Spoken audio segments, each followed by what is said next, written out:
अभ्यास का महत्व। प्राचीन समय में विद्यार्थी गुरुकुल में रहकर ही पढ़ा करते थे।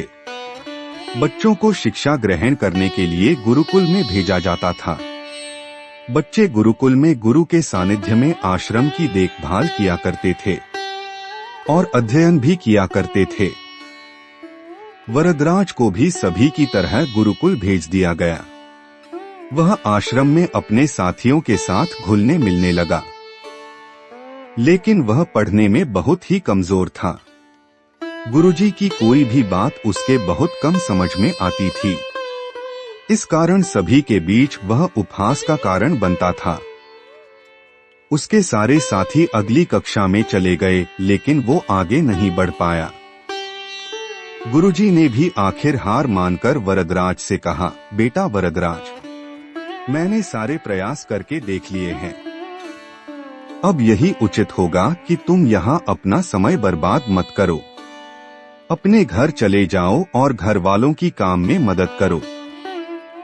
वरदराज ने भी सोचा कि शायद विद्या मेरी किस्मत में नहीं है, और भारी मन से गुरुकुल से घर के लिए निकल गया। दोपहर का समय था। रास्ते में उसे प्यास लगने लगी।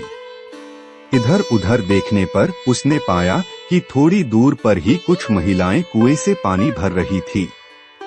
वह कुएं के पास गया। वहां पत्थरों पर रस्सी के आने जाने से निशान बने हुए थे, तो उसने महिलाओं से पूछा, यह निशान आपने कैसे बनाए? तो एक महिला ने जवाब दिया, बेटे यह निशान हमने नहीं बनाए। यह तो पानी खींचते समय इस कोमल रस्सी के बार बार आने जाने से ठोस पत्थर पर भी ऐसे निशान बन गए हैं। वरदराज सोच में पड़ गया। उसने विचार किया कि जब एक कोमल से रस्सी के बार बार आने जाने से एक ठोस पत्थर पर गहरे निशान बन सकते हैं, तो निरंतर अभ्यास से मैं विद्या ग्रहण क्यों नहीं कर सकता। वरदराज ढेर सारे उत्साह के साथ वापस गुरुकुल आया और अथक कड़ी मेहनत की। गुरुजी ने भी खुश होकर भरपूर सहयोग किया। कुछ ही सालों बाद यही मंदबुद्धि बालक वरदराज आगे चलकर संस्कृत व्याकरण का महान विद्वान बना, जिसने लघु सिद्धांत कौमुदी, मध्य सिद्धांत कौमुदी, सार सिद्धांत कौमुदी, गीर्वाण पद्मंजरी की रचना की। इस कथा से क्या सीख मिलती है? इस कथा से यह सीख मिलती है कि अभ्यास की शक्ति का तो कहना ही क्या है। यह आपके हर सपने को पूरा करेगी। अभ्यास बहुत जरूरी है, चाहे वो खेल में हो या पढ़ाई में या किसी और चीज में। बिना अभ्यास के आप सफल नहीं हो सकते हो।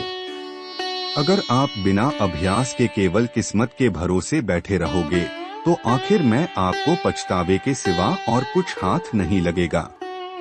इसलिए अभ्यास के साथ धैर्य, परिश्रम और लगन रखकर आप अपनी मंजिल को पाने के लिए जुट जाएं।